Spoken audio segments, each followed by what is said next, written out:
we are coming back with Sylveste after he destroyed Calvin, supposedly, on the surface, and they're coming back up to the ship. Obviously, it's not that simple. Like, just break Calvin. Duh. Of course, that's not gonna happen. So, what happens? So they get back into the ship, and they basically start tending to Volyova because she's pretty beat up after she got attacked by Sajaki. Sajaki's pretty peeved because he doesn't really know what happened. Sylveste just kind of screwed him over, and then he's really concerned about how Kyrie got weapons somehow to kill Sajaki. He's worried about Volyova being hurt.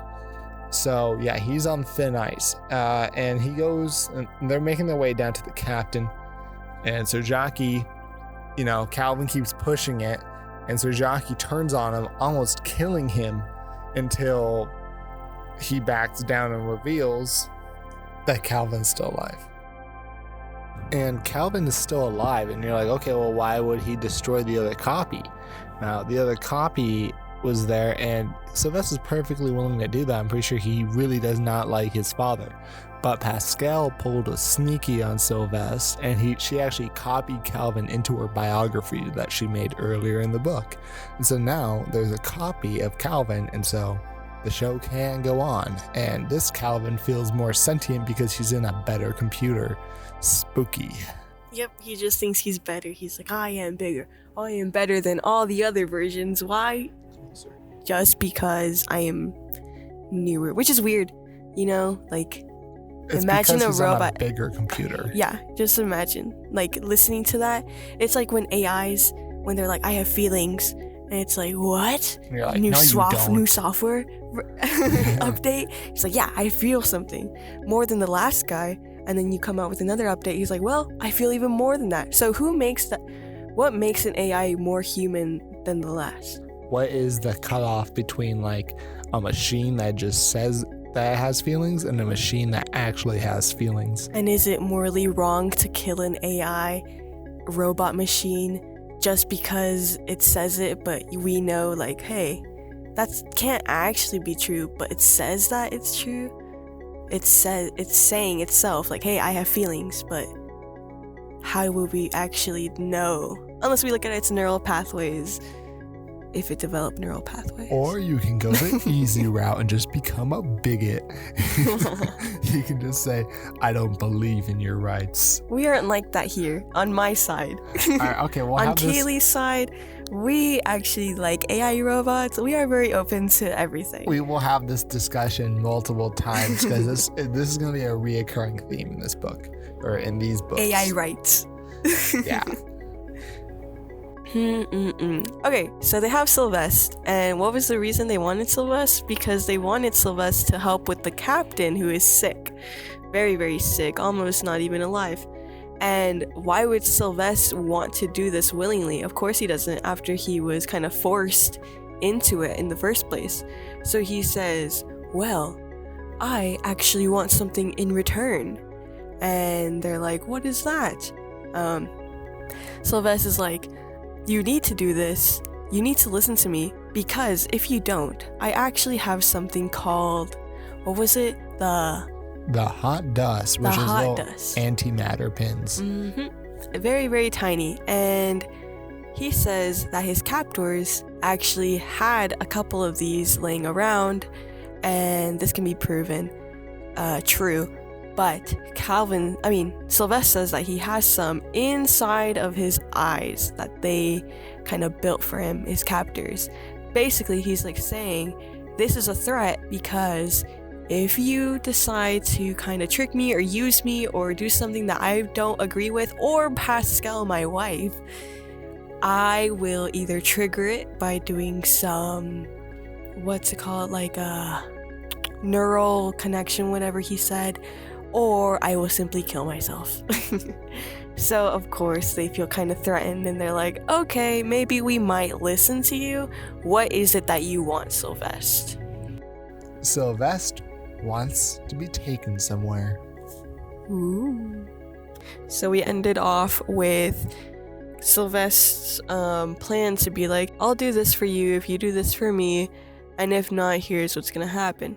So what Sylveste wanted was to be taken somewhere, and so now, starting this chapter, we are on the ship with Sylveste, Pascal, Volyova still asleep.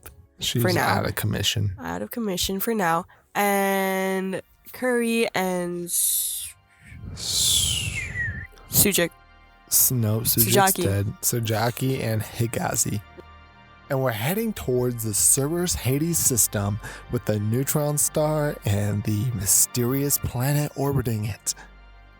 We are heading towards this planet that Sylveste wants. And why does Sylveste want to go to this specific planet? Well, Sylveste has a theory. It's his theory that the Amarantin were actually advanced, and we've seen evidence for this in their broken down cities, and in the fact that they had an orrery, which is like, the space. They had like a map of their space system, their star system, and they put on the Cerberus Hades system, meaning that it meant something to them. I like how Sylveste is very, he sticks to his original plan, He has a mission from the very start of the book, and even through everything, he's like, hey, I still have a goal, and this is just a little detour, but we are still heading towards, the civilization, which is what he wants to find out about. Yeah, and although he's not the most likable person all the time, you can admire his scientific dedication.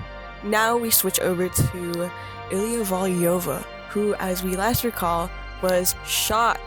Oh no. She was shot by Sujik. Yep, and who ended up being killed by her loyal bestie from the very start, Kyrie. So yeah, it starts off with Volyova waking up from her slumber, and she realizes, she's like, hey, I had a pretty hefty dream. I wonder how long I was asleep. Like, she knows she's been asleep for a very, very long time. Doesn't really have that much of a memory. But Kyrie walks in and she says, oh, we've actually been monitoring you just to know when you wake up and when you're conscious. So they kind of meet up now. And Kyrie's giving her a breakdown like, oh, we are actually with Sylveste on the ship. And no, our plan isn't really going according to what we wanted. But we have him and we're heading towards this planet. Kyrie says, oh yeah, you were shot by Sujik, and also I killed Sujik. Anyway, we are all caught up now.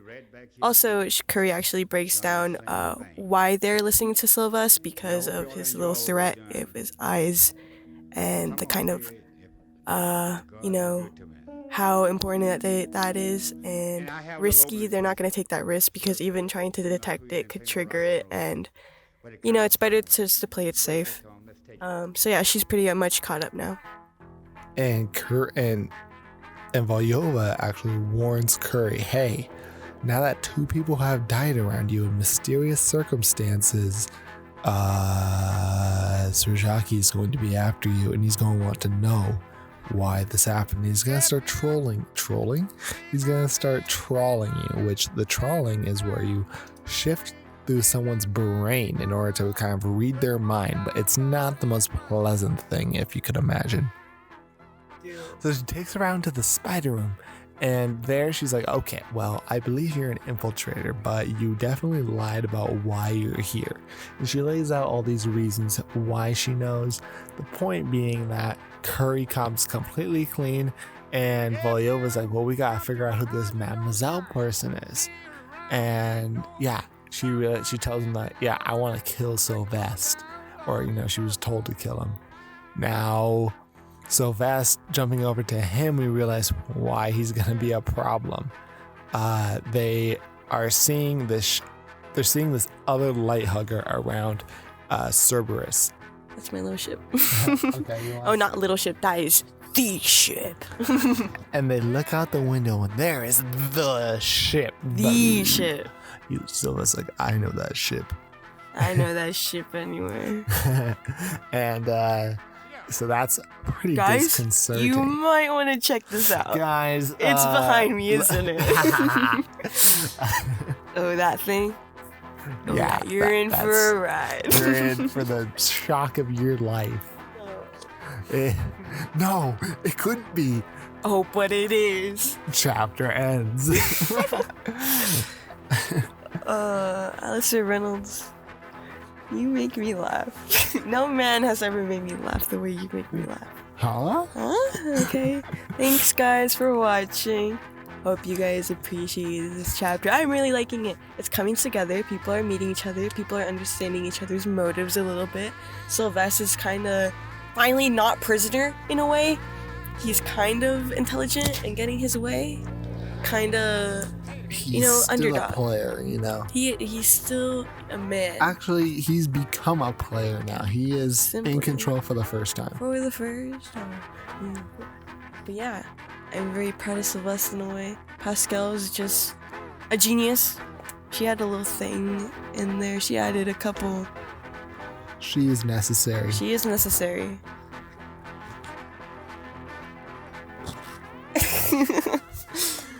Anyway, I think we did good. I think we did good. Thank you, bye.